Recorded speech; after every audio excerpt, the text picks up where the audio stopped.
à tous, j'espère que vous allez bien. Alors aujourd'hui je vais vous parler d'un livre que je vous avais déjà montré dans mon haul de livres il y a un mois de ça à peu près, un mois ou deux. Et je l'ai lu, logique sinon je vous en parlerai pas. Oui je sais, je suis quelqu'un de très logique. Je lis un livre, je vous en parle. C'est comme ça que ça se passe. Donc il s'agit de Jamais contente de Marie Desplechin. Alors, en fait, à la base, je suis pas attirée par les petits bouquins comme ça. C'est un bouquin super fin. En plus, je sais pas si vous verrez aussi, c'est écrit assez petit, assez gros, pardon. À la base, ça m'attire pas.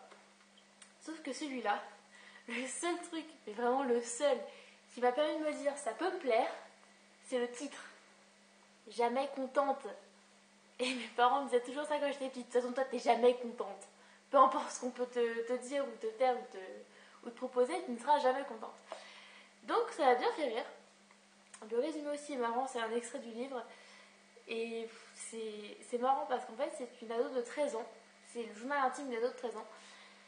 Et elle se sent pas à sa place, elle se fait chier, il n'y a rien qui lui va, plein de choses comme ça.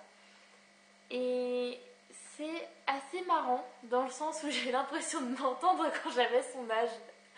Sans rire, c'est ça qui m'a fait le plus marrer en fait, c'est que j'ai presque 25 ans maintenant et pourtant c'est écrit comme si c'était une enfant de 13 ans qui racontait, enfin enfant ado, on va pas vexer personne, mais malgré tout, mais ça m'a tellement fait rire, je me suis dit non mais c'est pas possible.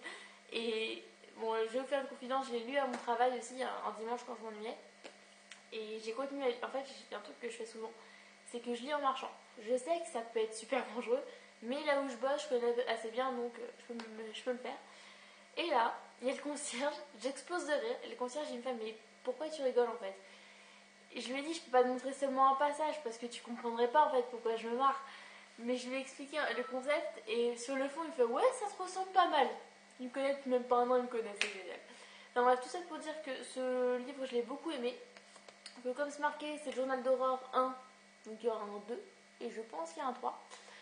Il a été adapté au cinéma, je ne l'ai pas vu, mais j'aimerais bien le voir parce que c'est toujours intéressant de faire le comparatif entre le film et le livre. Et si vous avez peut-être une heure à tuer chez vous le soir ou vous savez pas quoi faire, franchement je vous le conseille parce que c'est une bonne tranche de rire et ça vous fera oublier tous vos soucis. Si ce n'est pas le cas, revenez me voir, je vous conseillerai autre chose. Voilà, si vous voulez vous abonner, je vous laisse cliquer juste ici. Et pour voir ma dernière vidéo, ce sera juste là, juste en dessous. En ce moment, je vous fais des gros bisous. Je vous dis à la prochaine. Salut!